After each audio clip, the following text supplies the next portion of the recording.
Урматтуу радиогучулар, назарыңыздарда биринчи радионун эфиринде, коомдук телерадио корпорациянын биринчи радиосунун эфиринде атайын оразага арналган 30 күндүк ошо Рамазан айындагы диний ибадат ишкылып кандай гана болбосун диний түшүнүктөрдүн баардыгын колдон келишинче жарытуу максатында атайын демилге менен көтөрүлгөн оразада 30 күн аттуу долбоорубуз бүгүнкү өз ишин улантат. Эсиңиздерде болсо, буга чейинки чыгарылыштарда биз тамашалап айтып келебиз ушул маселени. Төшөктө жаткандан баштап космоско учканга чейинки маселелердин ар биринде ислам дининин чечими бар жана ал чечимдерди ким билем десе ушу биздин долбоорго кулак түшөңүздөр деп айтып келебиз. Бүгүн да Кудай буйрса биз ушул түз эфирде, түз режимде ушул долбоорду эфирге алып чыгып жатабыз. Жана эсиңиздерге сала кетсек, биз менен түздөн-түз байланышуу мүмкүнчүлүгү да бар. 65-66-04 жана 39-21-90 телефондору менен 65-66-04 39-21-90 ушул телефондор аркылуу бизге түз эфирден чыксаңыздар болот. Андан сырткары дагы биз 40-40 кызматы аркылуу Адал KG сайтынын атайы ачылган кызмат аркылуу викториналарды ойнотмокчубуз. Жана ким ушул викториналарды уткан болсо, бизден өтө сонун жана таттуу белектерди алат. Тагыраак айтканда КВНДК ишканасынан атай адал продукциялары чыгарылган өзүнчө бир корзинага ээ болот уткан утуучубуз.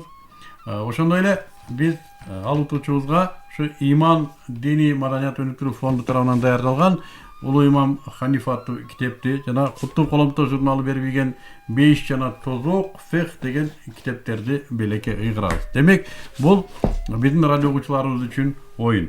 Эсиңиздерде бар болсо, кечеде мына ушул оюндарды ойнотконбуз. Биз кече ушу бир суроо бердик эле, пайгамбарыбыз саллаллаху алейхи вассаламдын атасы жана энесинин аттары ким болгон деп. Бизге акыркы номери 2436 номерлүү бир телекөрүүчүбүз, биз аны менен өзүбүз байланышабыз. Ушул белектерге татыктуу жооп берген экен. Өзү туура жооп аябай көп түшкөн. Бирок алардын ичинде биз чучу кулак тартып отуруп, ушу бир номер колубузга кирди, 2436. Эгерде ушул номер ээси биз угуп аткан болсо, өзү байланыштын, болбосо биз аны менен байланышабыз. Жана кече биз убада кылган ушу КВНДК адал продукцияларынын координатын алат жана ушу 3 китепти белекке алат. Бүгүн дагы ушул оюнубуз уланат, урматтуу туугандар. Бүгүн биздин бере турган сурообуз, көңүл буруп эстеп калыңыздар же жазып алыңыздар. Пайгамбарыбыз саллаллаху алейхи вассаламдын уруусу эмне деп аталат? Пайгамбарыбыз саллаллаху алейхи вассаламдын уруусу эмне деп аталат? Туура жоопту дагы эле болсо 40-40 номерине Собачка Адал KG деп туруп жазып жиберсеңиздер, бизге келип түшөт. Жана биз жеңүүчүнү адаттагыдай эле белектер менен сыйлайбыз. Анда бүгүнкү көрсөтүүнү мен негизги коногу менен тааныштырып кетейин. Бүгүн бизде Шарапов Бактияр Дамла конокто. Ассаламу алейкум Дамла. Ва алейкум ассалам. Бактияр Дамла имам Саракси медресесинин мүдүрү болуп иштейт, диний билимдүү. Жана бүгүн биз чакырганыбызда Бактияр Дамла ошо мен ишенем бүгүнкү түшкөн ар бир суроого колдон келишинче тыкан жана жеткиликтүү жооп берет деп ишенем. Бирок Дамла бир өтүнүч бар. Кече биз радио угуучулар менен бир кеңеш жүргүзгөнбүз да.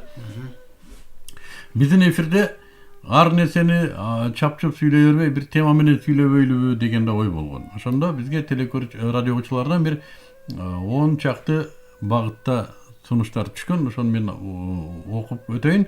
Эгер ичинде мындай бир балким сизге ушул тартип макул келсе, балким кайсы бирин тандап алып, маселени ошонун тегерегине жүргүзсөк да болот. Диндеги ата эненин орду деген теманы сунуш кылышты кече. Дин жана коом деген теманы сунуш кылышты. Насил, келечек насил. Диндеги адеп тартип деген тема. Пайгамбарыбыз саллаллаху алейхи вассаламдын өмүр баяны жөнүндө дагы бир сөз сүйлөп берсеңер деди. Жана улутчулдук маселеси и даават. Даават кандай болуш керек? Ушу даават түшүнүктөрү. Мына ушул темалардын балким бирөө жарымын тандаган болсоңуз, балким ушун менен кылсак болот. Азыр мен Рамазан айы болгон себептен ата эненин диндеги ордуну ошол туурасында дагы сөз кылсак, анан экинчиси бул жерде эң негизгиси дават. Ошол ата эненин укуктары качан келет? Адам баласы даватты түшүнө турган болсо ошондо келет да. Ансы деле пайгамбарыбыз хадисте айтат, ким Рамазан айы келип туруп, ошонун күнөөлөрүн кечирип ала албаса, ага өлүм болсун. Жана ошон пайгамбарыбыз Рамазан айын миярапка чыгып бара жатканда дагы айткан, амин амин деп 3 жолчу. Ошондо айткан, ким ата энеси тирүү болуп туруп, ошону дуаларын ала албаса, анда ал адамга өлүм болсун депчи. Албетте ата эненин ордуну ошол Бүгүн анда ата эне жөнүндө сүйлөшөлү. Ооба. Анда мен өтүнөм, урматтуу радиочулар, телефондорду эстеп алыңыздар же жазып алыңыздар 65 66 04 же 39 21 90 бизге ата эне жөнүндө сурооңуздар болсо. Мейли турмуштук көрүнүштөрдү кандай көрүнүштөрдү көрүп атасыздар, кандай кубулуштарга күбө болуп атасыздар. Деги эле диндеги ата эненин ордун дамла айтып берет. Ал эми реалдуулукта ата энеге бизде кандай мамиле болуп атат, ушул туура мамилеби, туура чечилгенби? Ушуларга биз дамладан жооп алганга аракет кылабыз. Анда дамла ата эне жөнүндө маекти баштасак, ата эне ким өзү? Албетте, урматтуу Микрофонду жакын тартсаң. ата эне сиз биздердин бул ааламга себепчи болуп, бул ааламга келишибизге себепчи болгон инсан. Жана ата эне эненин орду ушунчалык жогору. Аллах Таала өзү Куранда насаат кылат. Мен силерге васият кылам, ата энеңерди сыйлагыла, урматтагыла депчи. Албетте, насаат, васият бизде качан айтылат? Негизде бир адам баласы өлүм төшөгүндө жатып, өлүп бара жаткан учурда акыркы сөзүнү балдарына насаат катары айтып кетет. Ата эненин орду динде ушунчалык жогору болгон себептен Аллах Таала ошол васият сөзү менен айтат, силер ата энеңерге жакшы мамиле кылгыла депчи. Бул ата эне мына ошондой орду. Эми атага караганда эненики дагы бир канча жогору. Өзүбүздө баардыгыбыз элибиз, ар бир инсан өзү түшүнөт, 5 эненин таман астында депчи. Пайгамбарыбызга келип суралганда дагы бир инсан келип, сахаба келип пайгамбардан сурады, мен атамды урматтайынбы, энемди урматтайынбы? Дегенде пайгамбарыбыз айтты, энеңди урматта. Экинчи жолу ушул эле сурооду берди. Жооп дагы ушул эле. Үчүнчү жолу ушул суроо, жооп ушул эле. Төртүнчү жолу сураганда анан айтты, сен атаңды урматта, атаң сыйла депчи. Эненин даражасын атадан 3 эсе жогору койгон. Аллах Таала ушунчалык деңгээлде ата эненин ордуну айтат, «Вала тақуллахума уффан». Сен ата энең карып калган учурда ага уф деп дагы айтпагын депчи. Эми ар бир уф бул Курандын мужизасы. Куран мужиза. Биз билебиз, Куран араб тилинде түшкөн. Ошондо Аллах Таала Куранда айтып атат, «Вала тақуллахума уффан», ата энеңе уф деп дагы айтпа.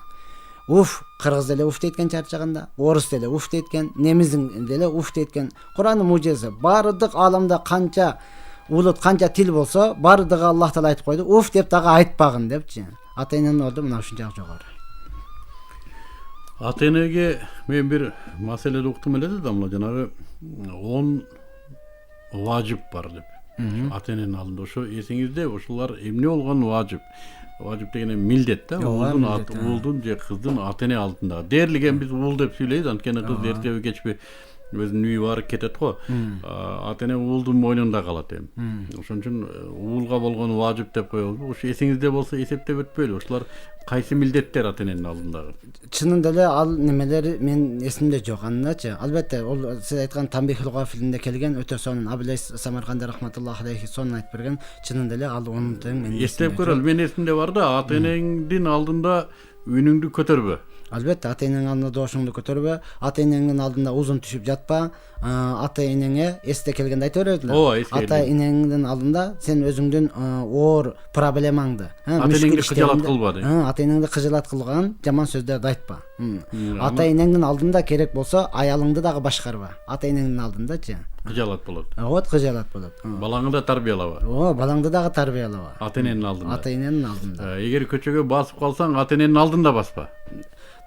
Ошондой дагы айтылган, эгер де жанагы бул жерде дагы уламалар көп сөздөрдү айткан. Себеби Абу Бакр разияллаху анху пайгамбарыбыз менен Меккеге кеткен адебин алып турупчу. Баратканда пайгамбарыбыз Меккеден Мадинага качып чыкты го, душмандар кууп чыкканда. Ошондо Абу Бакыр Сыдык баратып эле оң жагына өтүп калат эле пайгамбардын, туруп эле сол жагына, туруп ардынын аркасына. Эмне келсе ихтияттан деп коет, этияттыктан. Душмандар оң жагдан өлтүрүп калсачы, атып калса мага тийсин. Алдыдан атып калсачы депчи.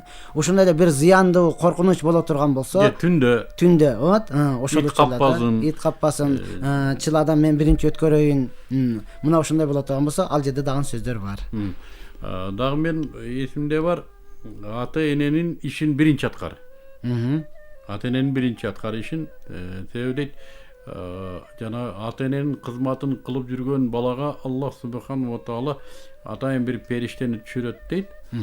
Ал периште ошо ата эненин кызматында жүргөн бала ал кызматты өтөп бүткөнгө чейин дуа кылып турат дейт. Албетте, ата эненин дуасы кабыл. Пайгамбарыбыз хадисте айткан, ата эненин баласына кылган дуасы пайгамбардын өзүнүн үммөтүнө кылган дуасындай кабыл болот. Ошол эле учурда ата эне албетте биринчи орунда Аллах Таала, фарыз келген учурда ата энеге толук айтып туруп биринчи фарыз аткарылат. Андан кийин калган нафил, кошумча ибадаттар бар, ал жерде ата эненин иши аткарылат. Ошондон пайгамбарыбыздын Журайж окуясы дегени бар, өтө сонун окуя. Ибн Журайж. Негизден биз билебиз, ымыркай кезинде бешикте сүйлөгөн адам 4 адам да. Ошондо пайгамбарыбыз бири Иса алейхиссалам болсо, экинчиси жанагы Ухуд. Бардыгын отко таштап жатканда эне өзүн таштаны, баласы айтканы, анан Журайж, сахиби Журайж деп коет. Журайж деген мурда кечил. Кечил адам болгон, ибадат кылган. Жалаң эле күнөө бөлкөндө нафил намазга турганда энеси келип эшиктен чакырат. Энеси келип туруп чакырганда ал чыкпай коет. Намазды бузсамбы же энеме барсамбы? Нафил намаз бузуш керек эле. Аны токтоп туруп энесин айтканын кылыш керек эле да. Чыкпай коет. Экинчи жолу чакырат, чыкпайт, үчүнчү жолу чакырат, чыкпайт. Ошондо энеси сыртта туруп дуа кылат. Аллах Таала сенин көзүңө бузуку аялдарды көрсөтмөйүнчө жаныңды албасын депчи. Бузуку аялдарды сенин көзүңө көрсөтмөйүнчө жаныңды албасын деп дуа кылат. Анан кетет. Бир аздан кийин ошол Журайждин кечил ибадатканасы бар эле, ошол төгүрөктө уй кайтарган аял заты бар эле. Жок, кой кайтарган эркек киши бар эле, ал бир аял затыны менен никесиз жатып туруп боюна бүтүп калат. Боюна бүткөндөн соң ал аял төрөгөндө падыша келип сурайт, бул кимден десе, ошол Журайжден деп коет да. Жанагы ибадат кылып аткан кечилден деп коет. Анан анын барып туруп желдеттерин жөнөтөт, ибадат кылып жаткан жанагы кепесини бузуп, анын колун аркага байлантып алып баратканда денесин сатып иштеген аялдардын жанынан өтөт да. Ошондо өтүп калганда алып бара жаткан падышанын желдеттери сурайт. Ал ошол жерден өтүп туруп күлөт, Журайчы. Бузук аялдарды карап туруп күлүп өтүп кеткенде берги желдеттерди сурайт, эмне үчүн күлдүң депчи. Ошондо айтат, менин энемдин дуасы кабыл болуптур, силер мени ошого алып баратат экенсиңер депчи. Анан негизден барып туруп сураганда, бул аял сенден төрөп алдым деп айтып жатат. Жок, Журайж барып туруп баланы өзүдөн сурайт да. Жаңы төрөлгөн ымыркай. Атаң ким дегенде уй кайтарган койчу деп айтып берген да. Ошону пайгамбарыбыз айтат, ал сахиби Журайж, Журайждин шериги депчи. Ошол сүйлөгөн. Бул жерде айта турган максат, эненин кылган дуасы дал ошол заматта кабыл болгон. Бирок өз негизи мен ушуну түшүндүм. Демек, ата эне чакырса, фарз намаз болбосо, же фарз ибадат болбосо, ибадатты да токтоп ата энеге кызмат кылууга өтүү милдет. Милдет. Ооба. Бул ата эненин Аллах субханаху ва таала алдындагы даражасынын жогу бийиктиги. Бийиктиги албетте. Мен бир хадис эсиме түшөт. Жана бир 3 дос бир үңкүргө түшүп калат. Ооба. Эсиңизде бир үңкүргө түшүп калып, келиңиздер ким ушу жашоосунда калыс Аллах Таала үчүн ибадат кылган болсо, ошол ибадатынын урматы үчүн ушул үңкүрдүн оозун ачылышты сурайлы дейт.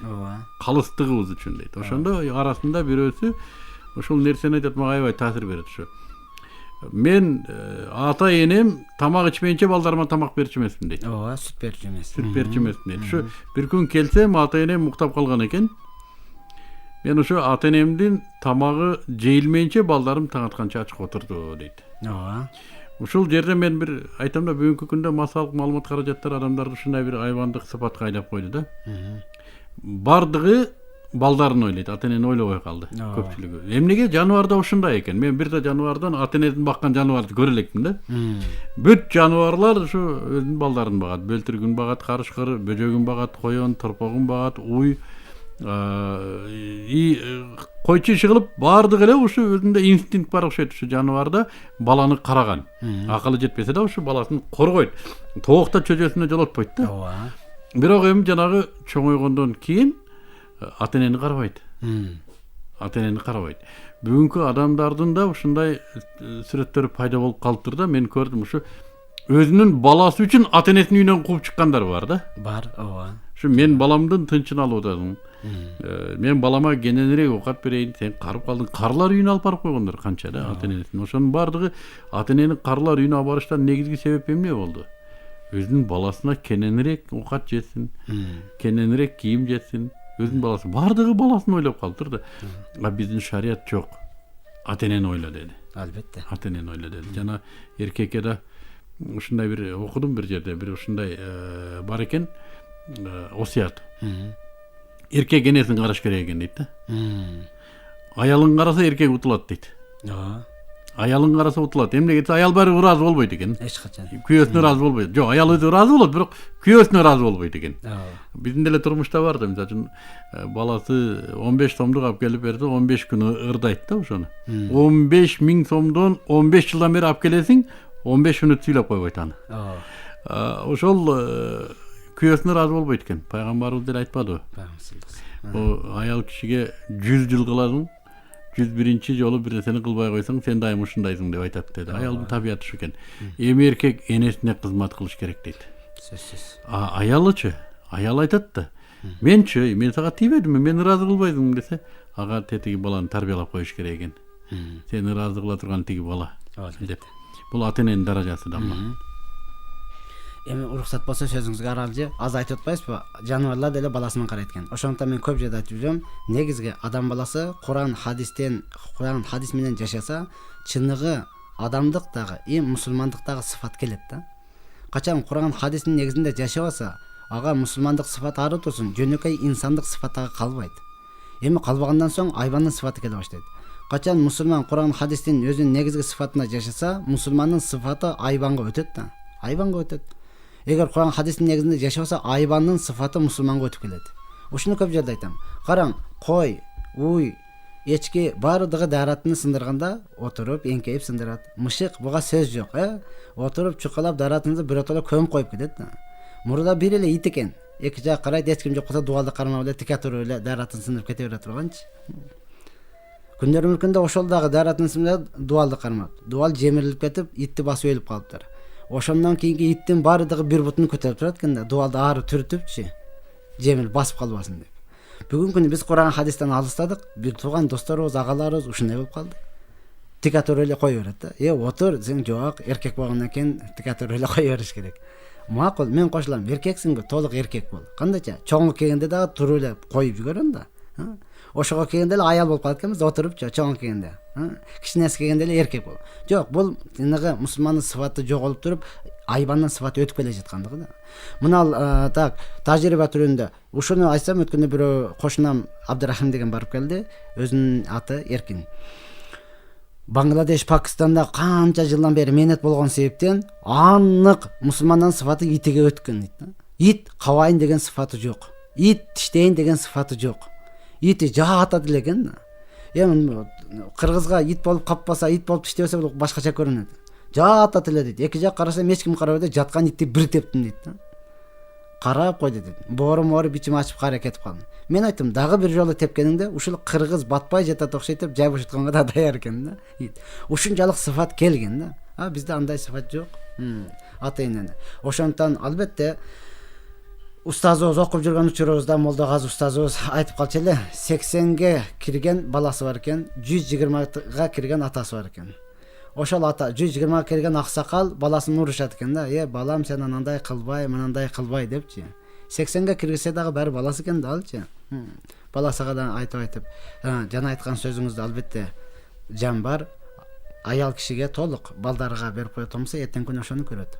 Балаңдан кандай нерсени, ата энеңе кандай кылдың, келечекте балдарыңдан ошону күтөсүң. Башка эч нерсе жок. Бул баланы Мен эсимде айылда айтат эле бул живой магнитофон деп. Вот. Энеге кандай, атага кандай мамиле кылсаң бул живой магнитофондор жазып турат да. Ооба. Жана илгери бир ошо көптөн бери айтылган окуя бар. Бирөө атасы карып ошо адеп ар нерсеге кирише берген экен. Анан бир күн арабага отургузуп баласы менен атаны арабага отургузуп анан кийин бир кокту колотко апарып ата сен мына жерде отуруп тур, мен азыр отун терип келейин демиш болуп ошол жерге отургузуп коюп таштап качат экен. Качып кетип атса баласы менен кетип атса, баласы айтат дейт, ата алда арабага алып кетти, алып албайлыбы деп. Койчу балам, эмне кылабыз, араба эски араба десе. Ой, мен сени жеткиргенде керек тиет да деп. Магнитофон айтып атат да. Эртең эле мен сени жеткирем, араба керек, алып алалы деп. Бирөө ушу энеси аялы жамандайт экен күндө. Энең антип атат, энең мынтип атат, энең оокаттын баарын жеп атат, энең балдарга оокат бербей койду, ушу кечик келе деп. Анан эми аял айта берсе баары бир эркектин кулагына кирет экен да. Албетте. Бир күн мынтип караса чындап эле энеси кеч келе кепшип отурат дейт да бир нерсени. Кеч келе улам эле бир нерсени жалмап отурат. Ушу энем жут болуп турам деп. Бул эми эски жанагы хикаялардан да.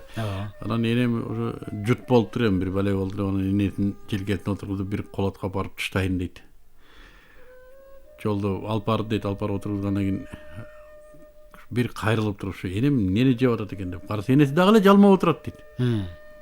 Оозундагы эмне көрсөтчү деп сураса, оозун ачты, оозунда данек көгөрүп кетти байкуш. Инналилла.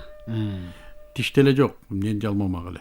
Бул эне деген ушундай бир керемет зат экен да. Бул ата энеге мээрим төкпөсө бала ал коомго деле, ал башка адамдарга деле бир жакшылык кылып кыйратпайт го. Караңыз, мен ушуну көп байкайм. Энесине, атасына жакшы мамиле кылбаган адам Аллахын тааныбай өтөт окшойт. Эч качан. Аллахын тааныбай өтөт окшойт. Бул эненин ыйыктыгы, эненин орду, ушу белден түшкөн бир тамчы суу Аллах субхану ва таала ушундай бир ишеничтүү идишке жайгаштырат жатын. Жана ал идиште 9 ай бою Аллах субхану ва таала адамды жаратып отурат. Бир да көз ирмем калтырбайт. Албетте. Ушу жаратып отурат, эне байкуш денеси менен бөлүшөт. Жана ошол жаралуу учурунда эне жыгылайын десе биринчи өзүн таштайт экен, ушу баланы басып калбайын деп. Ушундай бир мээримдүү зат. Ал көз жарып терилгөндөн кийин түнсүз уйкулар, ооруларды айтпаңыз эми. Бала 19-га чыкканга чейин канча тонна тамак бышырды бул эне байкуш. Албетте. Канча килограмм кир жуулду. Канча түн уйкудан калды. Мунун баарын эсептесе эркек чача карып кетиш керек. Чындап эле бул энеден кутулуп болбойт. Бизде байланышта бир коңгуроо бар экен. Алло. Мен силерге суроо берейин деген элем. Бул эне ата жөнүндө, бала жөнүндө болгондо тарбия жөнүндөбү же болбосо мен түшүнбөй койдум башынан сүйлөгөнүңөр сөзүңөргө. Адам менен жаныбардын айырмасы, жанагы жаныбар баласын чоңойткондон кийин алар өз-өзүнчө кетет. Эне ата баланы чоңойтуп, бала төрөлгөндө эле атанын милдети там салып берүү, бак тигүү деген сөз илгертен бар. Анан бул кичине бир тарбия жөнүндө бербейли, мындай ар кайсы жана бузулган аял анан эмне аял десеңер жаш балдар укса мен деле түшүнбөй атам, 80ге чыгып калган. Мындай кичине тарбия жөнүндө бербейсиңерби? Рахмат апа. Эми аракет кылып, сабыр кылып туруңуз эми. Орозо күндөрү өтө сабырдуу болушубуз керек да. Балким чындап эле биз түшүндүрө албай аткандырбыз. Биз ушу ата эненин кадыры жөнүндө сүйлөп атабыз да. Ушу айбандарда ата эненин кадырлоо болбойт экен эне. Айбандар баласын карайт экен, баласы баласын карап кете берет экен. Эми адам да динди билбесе, ушу айбан сымал ата энени кийин бакпай таштап коет деген ойду айтып атабыз да. Эми түшүнсөңүз керек. Ушул ата эне Кудай Таалам тарабынан берилген бир жакшылык экен. Бала ата энеге кызмат кылыш керек экен. Ушундай бир жеңилдик бериптир. Ата эне буйурса, окуп аткан намазын да бузса болот экен. Эгерде ал намазы парз болбосо, мындай жөнөкөй намаз болсо, ата эне чакырып калса, намазын бузганга да уруксат бериптир Кудай таалам. Биз ушуну түшүндүрөлү деп атабыз. Эми бул биздин эл ата эне менен мамилеси болбогондор муну түшүнүшү кыйын өзү. Буну биз туура түшүнөбүз. Ушул жөнүндө сөз кетип атат. Урматтуу радио угуучулар, 65 66 04 39 21 90 биздин телефондор. Кимде кандай ой пикир суроо болсо берсеңиздер. Мен Молдокеден кечирим сурайм. Бизде ушу кээ бир радио угуучулар бар. Күндө чалып бизди урушат. Аларга эми биз Кудай сабырдуулук берсин дейбиз. Капа болбоңуз. Бирок айткан сөздөрүндө кээ бир мындай бир жүйөлүү нерселерде кээде жолугуп калат.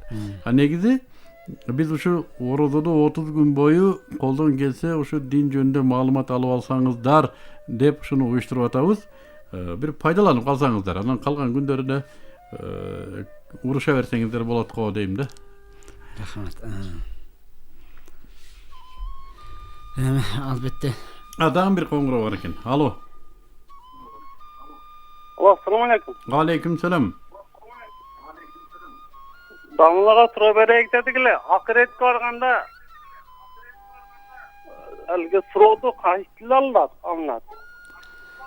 Рахмат. Рахмат. Албетте. Ахиретке барганда суроо араб тилинде алынат. Ошондон биз араб тилини 4 нерсе менен жакшы көрөбүз. Биринчи Куран араб тилинде, экинчи пайгамбарыбыз араб болгон, үчүнчү бейиш элдери араб тилинде сүйлөйт. Ал жерде мен тил билбейм гана кандай болот дейбиз. Эгерде сиз бул жактан эле толук ибадатты кылып, ата эненин дуасын алып өткөн болсоңуз, анда суроого ошол арабча эле жооп кете берет. Ал эч кандай таң калыштуу нерсе эмес. Эми муну азыр укса бизде кээбилер силер арабташтырып ийдиңер бизди деп кыйкырып чыгат. Бирок эми бул андай деле маселе эмес. Биздин динибиздин булагы араб тилинде. Албетте. Ошондуктан буну билсек бизге зыяны жок. Бизде дагы бир коңгуроо бар экен. Алло. Assalamu alaikum bayke. Алейкум салам. Men Mogda baykege суроо бере турган нерсем кадыр түн качан болот, ошону сурайын дедим эле. Силерге рахмат. Рахмат. Албетте кадыртын айтылынат ошо орозонун 27 түнү. Негизден кадыртын ол бизде ошондой адат болуп туруп 27 түнү тосулуп калынган. Негизи пайгамбарыбыз айткан, силер акыркы 10 күндүн так күндөрүнөн 21, 23, 25, 27, 29, 30 ошонун издегиле деген. Бизде жалпы боюнча 27 оюнда салт боюнча ошого кармап 27 күнү баардыгы тосушат. Берген сурооңузга рахмат. 65 66 04 39 21 90 бизде радио угуучулар үчүн атайын ушу телефондор коюлган. Дагы бир эскертип кетебиз. Кев адал продукциялар чыгарган ишкана атайын радио угуучулар үчүн белек, бир корзина белегин ыйгарат. Ким жана биз жогоруда айткан суроого жооп берсе, биз сурадык. Пайгамбарыбыз саллаллаху алейхи ва салламдын уруусу кайсы деп сурадык. Ушуну 40 кызматына Собачка адал KG деп жиберсе, туура жооп болсо ушул белекти алат жана ушу биз алдыда турган 3 китепке да ээ болот. Бизде дагы бир коңгуроо бар экен. Алло. Алло. Мындай. Алло, мен таластан суроо берейин деди эле, Маулетти молдокелер жөнүндө. Себеби мына майыт болот. Келип Куран окуйт. Куран окугандан кийин бир жерден келгенден кийин окуп, анан кийимдерин таратат эмес бизде. Ошону окугандан кийин кетип калат. Анан кээ бир молдокелер тамакка карайт. Кээрлер мага салып бергиле. Мен бу жерден жегенге болбойт дейт. Бөлүнүп алып үйгө барып жейин дейби. Рахмат. Шарият боюнча албетте ал бул жерден жегенге болбогон адам үйгө апарып жегенге дагы болбойт. Эми негизден молда деселе биз кичине сакал коюп допу кийгенде эле молда деп калдык. Молда деген сөз эмне өзүчү? Молда деген сөз албетте араб тилинен алынган мала аямла имла мулла деп коет, толтурулган деген сөз да. Молда деп негизден илими бар адамды молда дешибиз керек эле. Бирок бүгүнкү күнү тилекке каршы сакал коюп кичине мен оңолоюн деген адамды эле баардыгын молда деп алдык. Анан албетте ал адамдарда мындай нерсе чыгышы ачык эле сөз, таң калыштуу нерсе эмес. Шариятта ушул нерсе кандай? Шариятта тыюу салынган. Шариятта тыюу салынган. Эмнеге оокат жегенге? Оокат, келип алып ал жерде оокат жегенге. Ал эл жеп атпайбы аерде оокатты? Ал деле ошол айылдын бир тургуну да. эле деп турган болсок эл баардык нерсени кылып атат да азырчы. Эл баардык нерсени кылып атат. Ошондон негизи шариатка карайтан болсок шариатта тыюу салынган. Азыр муфтий Молдогобу же элгеби? элге, жалпы элге. Молдого эле эмес, жалпы элге ал жерден тамак жегенге тыюу салынган. Өлгөн жерден. Өлгөн жерден. Эгер өлгөн кишинин колунда бар болсочу. Колунда бар боло турган болсо, именно ал үйдүн өзүндө эмес. Ал жерде азап күтүп жатат. Алар жоготууга учурады. Кошунасын үйгө апарып берсин. Ал үйдүн өзүндө эмес. Бизде бул жакта өлүп жатат, ал ыйлап жатат, Кудай билет, кеткен расходко ыйлап жатабы же чынын деле өлгөн адамга ыйлап жатабы. Мен да ошону мындай бир табиятым көтөрүп айтты, өлгөн өлүк калып калат го. 60 аял курчап алып 3 сутка кыйкырат аны. Албетте. Ал кайра тирилсе кайра өлүп калат байкуш корккондон. Ошо 3 күн бою аны аялдар тегеректеп алып кыйкырып атат. Анан бакка чыксаң бөкө өлгөп. Той болуп кеткен. Мен ошону мен да жапайлык дейм. Ошо балким өлүктү узаткандан кийин бир канча күн өткөндөн кийин балким бир ихсан кылып берсе жакшыбы дейм да. Албетте жакшы, ага эч ким тыюу салынбайт. Бирок чектегенге 3түк, 40тык, 7лик ошого тыюу салынат да. Чектебесин, качан берсе бере берсин. 10 күндөн кийин, 7 күндөн, 15 күндөн кийин, бирок бир айдан сөйөктү узатып койгондон кийин. Сөйөктү узатып, бүтүп, тынч болгондон кийин, ар бир адам өзүнүн ордун тапкандан кийин, ачуусу кайткандан кийин, андан кийин ким каяктан эмне келип атат, эмнени берип атат, өзү биле турган учурдачы. Азыр көпчүлүк жерде ушул өлдү дегиче эле алар аны менен алек, туугандар болсо алып келип туруп эле карызга жазып коюп туруп берип жатат. Өткөндө мен ушунчалык азыргача энесимден кетпейт, жаллаттан бирөө келип суроо берип атпайбы магачы. Молдоке суроо берсең болобу? Бере бер. Өзүнчө берейин дедим эле, сыртка чыгайлы депчи. Макул десем айтат, жаш бала экен, өзүмдөн чоң аялды алсам болобу? Мурда турмушка мурда үйлөнгөнмүсүң дедим, жок, биринчи үйлөнүшүм өзүмдөн 5 жаш чоң, мурда турмушка чыккан, ажырашкан аялды алайын деп жатам дейт. Негизден менен кеңеш сурагандан кийин айтышым керек да. Негизи пайгамбарыбыз жаңы үйлөнгөндө кыз алгыла деген. Эмне түрткү болуп атат сизге? Десем айтат, жаллаттан болот экен өзү негизден. Атасы менен бир тууган агасы өлүптүр. Өлгөндөн кийин соёбуз, жылкы соёбуз, бука соёбуз. Менин колумда жок. Кийин төлөйсүң, балдарың бар. Жок, мен кыла албайм. Анда элден чыгып кет. Элден чыгып каяка барам мен? Анда соёбуз. Алып келип союптур. Эптеп карыздын бүткөндө өзүнүн энеси өлүп калыптыр да баланынчы. Дагы эле жанагы окуя, соёсуң. Союп бүткөндөн кийин карызды ала тура келди, бер карызды. Үйдү сатып туруп келдик, атам түшкүлүккө түшүп калган, жаш инилерим, карындаштарым бар, карай турган эч ким жок. Ушуну алганга мажбур болуп жатам деди да. Вот түрткү каяка чейин бар. Рахмат, бизде дагы бир коңгуроо. Алло. Алло, саламатсыздарбы? Кудайга шүгүр. Алло. Айтыңыз. Зор кабыл болсун. Рахмат чоң болсун. Сиздер ошо Баурекиндей берип турганыңыздар абдан жакшы. Бир суроода акыретке барганда жана суроо ачпайбы? Кайсы тилде сурак жок, сурак жок. Ошондо эгерде араб тилинде десеңиздер, анда кандай болот маселе? Англис тилинде болот, бирөө анекдот айтып жүрөт. Вай арабча билбейт элем, орус тилинде болобу деп жүрөт дейт. Ошол маселени айтып койсоңуздар кандай болот? Бул маселе мындай да, мен жооп берген аракет кылайын. Ушундай суроолордун өзү ээлери бар да, түшүнө турган адамдар бар. Бул жалпы эл түшүнө бербейт муну. Ошондуктан биз көбүнчө мындай маселелерди коомго алып чыкпайбыз. Жанагы кичине диний сабаты жоюлганда өзү бир жерден окуп түшүнүп алат деп. Ушундай деп келиптир. Араб тилинде жооп берилет дептир. Аны Бактияр Дамла айтып аткан жок да.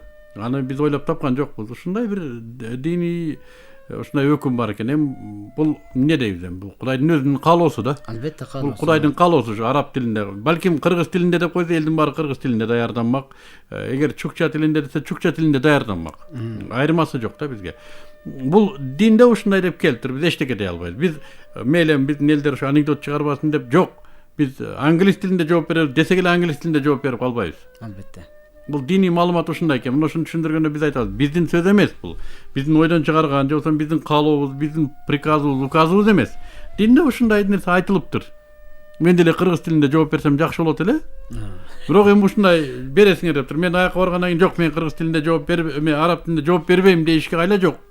Ошон үчүн буну окугандар, билгендер алдын алып айтып коет, араб тилинде жооп берет экенсиңер деп. Анан урушуп басып жатып калды. Силер кыргыз тилин жок кылып атасыңар. Акыретте боло турган маселе жөнүндө айтсак эмнени айтып атат деп анан биз ушул маселелерге көп эме кылбайбыз. Бизде дагы бир коңгуроо бар экен. Алло. Алло. Алло. Уга атабыз. Алло, ассаламу алейкум. Алейкум ассалам. Разыңар кабыл болсун. Рахмат. Мен сиздерге бир дин жөнүндө маареки неме катма Куран жөнүндө. Бизде молдакелер бизде 40-ын 20 күндө эле кыскартып, анан 40-ын өтүп атпайбызбы?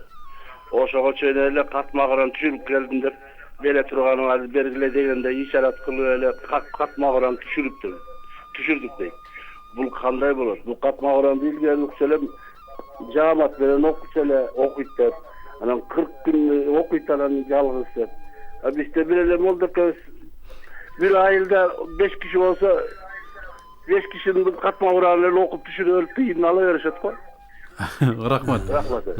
Рахмат. Албетте хатма Куран деген ал күнү чектелбейт. Эгерде жакшы окуган адам боло турган болсо, албетте кары башынан аяк жаткан болсо, бир күндө эле бүтүрөт.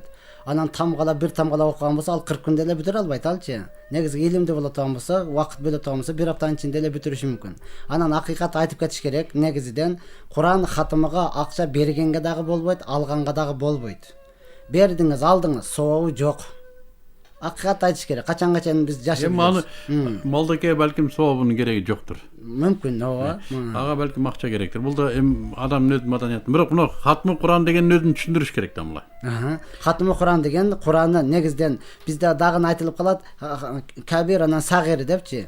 Кабир дегени Куранны Алхамдан баштап 114 сон, Ихлас толук Насқа чейин бүтөт. Башынан аяк окуп бүтөт. Куран хатым деген мына ушул деген. Анан Сагир деген кабир жерлерде бар экен, көрдүк. Ясинди, Табаракты, анан билген сүрөсүн окуп ошону багыштап коет экен бол депчи. Бул деле нерсе. Өзү хатмы Курандын бара турган жери Курандын ар бир тамгасына 10 сооп деди Аллах субханаху ва таала. Куран окулса, каерде окулса, ошонун ар бир тамгасына 10 сооп деп атат. Эми көзөткөн адамдарга толук Куран китебин окуп чыгып, ошондогу ар бир тамгасынан болгон сооптордун бардыгын ушу маркумдун рухуна багыштадык деп дуа кылынат. Ошону катым Куран дейт. Анан ушуга кээ бирлер ушу устаздар чогулуп алып 3 күндө бүтүрөт бир Куранды бөлүп окушуп, ушу сообун терип. Кээ бирлер ушу жана Дамыл айткандай кыскарткан варианттар бар, биз айылдарда көрүп калабыз. Кээ бир хадистерге негизделген бул деле. Кыскартып ушу биз Куранды окудук, толук. Ушу сообу, ушу кыска окуса дагы толук Курандын сообу берилет деп ошону дуа кылып берет. Анан эми үйдүн ээси жөн кетпеңиз эми молдоке деп биздин эл өзү молдосун жакшы көргөн эл го. Жана түйүн түйүп берип, анан кээде көрпө төшөгүн берип, килемин берип, колтуктатып жөнөтчү да. Кийин барып анан кээ бир молдокелер буну зарплата кылып алды да. Ушуну бересиң деген зарплата кылып алды. Бизде дагы бир коңгуроо бар экен. Алло. Ассаламу алейкум рахматуллахи ва баракатух. Ва алейкум салам. Оразаңыздар кабыл болсун, Рамазан айыңыздар куттуу болсун. Амин. Кайтканыңыз. Биздин СМС жазууга мүмкүнчүлүгүбүз жок, көз жазыш инвалидтерден болобуз. Саллаллаху алейхи ва саллям Мухаммад пайгамбарыбыз Хашим урусунан болот деп жооп бермекчибиз да. Рахмат. Сиз биздин оюндун баарын бузуп бердиңиз эми. Буну кечирип коесуз. Биз жеңүүчү деп эсептей албайбыз. Бул СМС менен келиш керек эле. Бизде дагы бир коңгуроо бар экен. Алло. Алло. Дере. Ассаламу алейкум. Ва алейкум салам. Оразаңыздар кабыл болсун, Алла разы болсун. Сиздерге дагы. Менин атым Төлөн, мен Нарындан. Ореки дин маселеси боюнча бул теманы көтөрүп атканыңар жакшы. Бирок анан мындай болуп атат да, бул кечээ дагы иман деген сөздү түшүнбөй талашып атышат. Бул иман деген ишеним деген сөз да. Ал бул боюнча Кудайга ишенбесең, Кудай жаратып атат болот. Анан жанагы бизде кыргыз китептер жок, кыргыз адабияттары жок. Мен жанагы орусча китептер аябай көп. Ошолордон окуса мындай абдан мындай түшүнүктүү дагы, анан кийин эме болот да, элге дагы мындай баш оорубайт. Ошон үчүн сиздер могуну бир башынан баштап эле бир китепти алып алып сабак өтсөңөр, алифбеден болот. Алифбе дегенде арабчадан келген да бул. Алиф анан тиги бета болуп, алифбе келген болот. Анан тиги жанагы бүт сөздөрдүн баары арабтык болуп, дагы ата деген сөз тиги араб тилинен келген болот. Дүнүйө, саат, китеп, илим толтура бүт. Анан эл түшүнбөй эле жанагы чала сабат кишилер башыңарды оорутуп атат. Бу жерден анан тиги Куран деген өзү бул которулганда китеп, илим, деп которулуп атпайбы. Анан ошол жакта тиги жазылып атат. Окуу жанагы окуу деп. Аны Ленин да алып алып туруп тиги Советтер Союзунун ушу тараткан. Ушу Курандан алып алып туруп. Куран деген Кудайдын сөзү болуп атпайбы? Ыйык сөз болуп атат бул. Анан жанагы Кудай деген сенин жүрөгүңдө дейт. Ошон үчүн өзүңдү өзүң алдай албайсың. Анан жанагы азыр муну ата эне жөнүндө айтып атасың, ал жерде бир эле сөз менен айтылган. Бул баланын Кудайы ата энеси, аялдын Кудайы күйөөсү деп. Ушундай бир түшүндүрсөңөр, анан тиги китепти окуш керек да. Рахмат сизге. Келерки коңгуроо бар экен. Алло. Алло. Салам алейкум. Алейкум салам. Салам алейкум. Алейкум салам. Мен молдакалар бир суроом бар эле да. Мына азыр ораза тутуп атабыз, Кудай кабыл кылсын. Анан ошо ораза пикирди жакшы айтып берсеңиздер. Бирөөлөр айтат майыздын немеси менен, бирөөлөр күрүчтүн, бирөөсү буудайдын. Ушуну жакшы айтып берсеңиздер. Адам башына канчанан ошону билип алам деп. Эң туура айттыңыз. Албетте, негизин пайгамбар заманында будай, арпа, мейиз, хурма төртөөдөн берилген. Ошону азыр баал менен чыгарды. Будайдын баасын, акчалай баасын алганда эң азы 40 сом экен да. Акчалай баасын алгандачы. Мейиздикин алганда 348 сом экен. Киши башына мына ушунча. Муну мындай түшүндүрсө болот, урматтуу радио угуучу. Балаңызды бир базарга алып бардыңыз дейлик. Ошо бүгүн бир майрамдатып коеюн деп базарга алып барсаңыз, базарда мейиз турат, күрүч турат, курма турат. Балаңыз кайсыны алып бер десе, ошону алып берсеңиз, ошо жакшы болот да. Мына ушундай. Анан өзүңүздүн чөтөңүзгө карайсыз.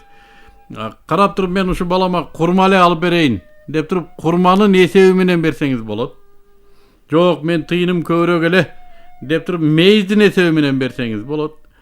Ошо өзүңүздүн каалооңузга коюлган нерсе. Кааласаңыз мындан бериңиз, кааласаңыз мунун эсеби менен бериңиз, кааласаңыз мунун эсеби менен бериңиз. Ошо эң төмөн жагы канча 40 сом дедиби? Бир кишиге 40 сом. Ошо бул садака битир, намаз окулганга чейин, жанагы айт намазына чейин бериле турган садака. Дагы бир коңгуроо жокпу? 65 66 04 39 21 90. Биздин бир радио угуучубуз чыгып, биздин жана конкурсубузду бузуп ийбеди. Ошон үчүн биз жаңы суроо берели. Өтүнүч. Буну бияктан айтыштын кереги жок. Буну bir sutка бою бизге жанагы СМС келет. Ошол СМСтен эме кылат. Ошон үчүн биз жаңы бир суроо берели. Пайгамбарыбыз саллаллаху алейхи салам жыл ай эсебинде канча жашка толгондо пайгамбарлык берилди? Ай эсебинде пайгамбарыбыз саллаллаху алейхи салам жыл мына күн эсебинде 40 жаш деп айтылат. Эми ай эсебинде канча жашка толгондо ошо пайгамбарлык келди. Ошону 40 номерине Адал Кейжи деп салып ийсеңиздер. Ошо жаңы суроо берилди. Эски суроону биз четке кактык. Бизде коңгуроо бар экен. Алло. Алейкум. Салам алейкум. Мен бир суроо бар эле, ошол көптөн бери суроо бере албай жүрдүм эле. Өлгөнгө Куран окуган болбойт деп акыркы убактарда угуп жүрөм да. Анан өзүм деле бул намазга окуганга аз эле болду. Ошол исламга эметип жахил жашоодон бияка өткөнгө аз убакыт болду. Анан кээ бирөө айтат болот дейт, кээ бирөө айтпайт болбойт дейт. Эсли болсо ошонун бир 2-3 хадис менен далил менен айтып берип койсоңуздар абдан жакшы болот эле да. Туура, жакшы суроо бердиңиз. Негизден сиз болбойт дегендер айтат, ооба, Куран тирүүлөргө түшкөн деп. Албетте, өлүктөр окуган жок, биз тирүүлөр окуп атабыз. Бул арасында хадистер келген. Ошондон сиз Куранды окуп туруп, анын соонуну багыштай бересиз. Ал жерде Молла Али Кали рахматуллах алейхи айткан, ыйласаң күнөө болот деп айтты, э? Өлүк өлгөндө ыйласаң күнөө болот. Ыйласаң күнөө болсо, Куран окусаң кантип соо болбойт деген да. Акылый далил менен эле бардыгын жыккан. Мына ошол акылды далилди алып туруп, ыйласаң күнөө болсо, Куран окусаң эмне үчүн болбойт? Бирок бери суроонун төркүнү бир аз башка. Ошонун сообу маркумга жетерине далил барбы дейт да. Жетерин албетте далил бар. Пайгамбар саллаллаху алейхи вассалам айткан маркумга Ясин сүрөсүн окугула деген. Пайгамбарыбыз Табаракты окуган Мүлк сүрөсүнү. Мүлк сүрөсү бар, Ясин сүрөсү бар. Рахмат, дагы бир коңгуроо. Алло. Алло, ассаламу алейкум. Алейкум салам. Тезирээк сүйлөсөңүз. Мен укпай адамдар сиздин сүйлөгөндөрдү. Ассаламу алейкум. Эми жана Алла Таала тилге муктаж дейт. Алла Таала тилге муктаж эмес, адамдын динине муктаж. Ал кыргызча, орусча, өзбекче деп сүйлөп түшүнө берет. Адамдын зили Рахмат, дагы бир коңгуроо. Алло. Алло. Дере. Алло, бере берейин суроо. Ооба, бериңиз. Мен Таластанда. Жакшы. Мына мен орозо кармайм. Аллах кабыл кылсын. 15 жыл болуп калды. Аллах кабыл кылсын. Анан кээ бирлерде ушу тарава намазга барбайт. Ушунун кандай мааниси? Кээ бирлер орозо кармайт да, анан барышпайт. Барбай койсо да болобу? Кандай ушунун бир шартын айтып койсоңуз. Рахмат. Albatta, taravih özünçe oroza qarmash Allah'ın hükmü. Bu farz. Taravih okuşluk sünnet. Albatta, oroza qarmagan taravihga barısın degen mildet emas. Oroza qarmagan taravihga barbasın degen söz dağı yok. Bir adam oru sevden oroza qarmay albayt, al taravihga barsın. Bir adam oroza qarmay jutat, biroq taravihga barganga şartı yok. Ağa günökör emas, al insançı, günökör emas. Barsa albatta sowunu alat. Peygamberimiz aytkan Ramazan ayında jönököyle bir işti kılsan farzdı atkardı degen sowap alasın. Ramazan içinde farzdı atkarsan anda 70 farz aldı degen sowap alasın degen. Oşontan barıp okuy turgan bolsa 70 farz atkardı degen josum sünnet, bu sünnet taravih namazı bar okusa Ramazandan sırtkarı farzdı okudu degen sowapты alıverit alçı. Barbagan adam günökör boldu. Men bir okugan hadistин маанисі ушундай. Bir sowaptын даражасы асман менен жерде дейт да. Батпайт. Bir sowaptын даражасы акыретте ушу асман менен жердин ортосунда дейт. Эми элестетиңиздер, мына сизге президент, биздин президент bir айга bir айтайлы bir 100.000 гектар эгилген будай аянтын берди сизге bir айга. Бышып калган будай аянтын берди сизге. Мына ушуну оруп ал деди. Ушул 100.000 гектарлык будайды Атамбаев берди сизге. Оруп ал ушун деп. Анан сиз эмне кылдыңыз эми аны? Кааласаңыз оруңуз, ой, жайлап оруп, ошону камдап, бардыгын оруп алганга жетиштеңиз кана. Кээ бирлер эми мага кереги жок деп анын талаанын жээгинде жатып уктайт. Мына ушундай эле да бул нерсе. Кадимкидей эле жашоосу орозасын кармап койду. Бирок эми мен ошо будайды албай эле коеюн, эми мен уктап алайын деп отурат ушу талаанын жээгинде, анан уктайт. Мен ушундай эле түшүнөм. Бул Аллах субханаху тааланын чексиз сооп эгин зары. Бул 100.000 эмес, миллион эмес, чексиз. Адам заты ушул bir айдын ичинде колунан келишинче оруп эгин зардан соопторду камдап алсын деген бир жакшылыгы да. Бизде дагы бир коңгуроо бар экен. Алло. Коңгуроо барбы эже? Коңгуроо барбы? Үзүлүп калды. 65 66 04 39 21 90. Урматтуу радиочулар, бизге дагы бир канча мүнөт убактыбыз бар. Байланышка чыгып, суроолоруңуздар болсо берсеңиздер болот. Мен эскертип коеюн, биз жанагы СМСке берген сурообузду жаңырттык. Пайгамбарыбыз ай эсебинде канча жаш куракка келгенде пайгамбарлык берилди деген суроону бердик. Ушуга 40 кызматы аркылуу Адал KG деген сөз менен бизге SMS кылып жиберсеңиздер, эртең ушул суроонун жообуна байге ыйгарылат иншаллах. Дамла биз ушу ата эне жөнүндө сүйлөп аттык эле. Алба. Дагы бизде коңгуроолор түшкөнгө чейин коңгуроолор ушундай. Кандай маселе болсо түшө берет, жооп бере беребиз, бирок негизги бир өзөктүү маселе ушу ата эне жөнүндө. Albatta Peygamber sallallahu aleyhi ve sellem Keçип коз, эми сөзүңүздү бөлөбүз. Дагы бир коңгуроо келди. Алло. Алло. Саламатсыздарбы? Кудайга шүгүр. Мен силерге суроо берейин дедим эле. Бериң. Мага таухид жөнүндө айтып берсеңиздер. Рахмат. Тешмелеп. Tavhid деген Аллах Тааланын бирдиги. Tavhid деп китепте ошол Аллах Тааланын бирдиги, жаратуучулугу, тарбия кылуучулугу жалгыз Алла экени. Бул Аллах Тааланын сыфаттары туурасында айтылган нерсе. Tavhid Аллах Таала жалгыз, Аллах Тааланын бирдиги. Эмне жагына жалгыз? Ал шериги жок жагынан жалгыз. Эсеп жагынан, сан жагынан эмес, балким шериги жок жагынан жалгыз. Аллах Таала өзү жалгыз тирилтүүчү, өлтүрүүчү, рызкы берүүчү, бактылуу кылган, бактысыз кылган, көрүп турат, билип турат, угуп турат. Ошондой зат, мына ошону tavhid дейт. Араб тилинен вахид деген сөз бар, жалгыз деген. Арабча вахид дейт, бир дегенде. Ошо тавхид дегени жалгыздык үйрөнүү илими. Ошо Аллах субханаху тааланын жалгыздыгын үйрөнүү илими бүгүнкү күндө бул дагы ар кандай алымдар тарабынан өтө системалаштырылган илимге айланган. Тавхид рубубия дейт, тавхид улухия дейт, асмаул хусна чыгып, бул да өзүнчө азыр мына биз Мисирде көрдүк. Tawhid ilimin özün 10-15 jyl okuyduğan şu okuw jaýlar bar. Anın bir ele bagytyny okuyan Allah subhanahu wa ta'alany jalgyz dep bilүү bul emne özü. Anın jalgyz özüne ibadat kılуу. Bul özünçe ilim. Kantip jalgyz özüne ibadat kılabız. Anın jalgyz özüne özünün hökümlerine baş iýlet. Muну kандай işke aşat? Bul özünçe bir ilim. Bizdin wagtybız uşun menen ayaga çykkandygy jönünde rejissörüz aytyp atat, urmatly radioçular, erteňki çeýin Allah subhanahu wa taala barlyk tynçlyk bolsun, erteň gaýradan tüzekere joguşat. Assalamu aleykum.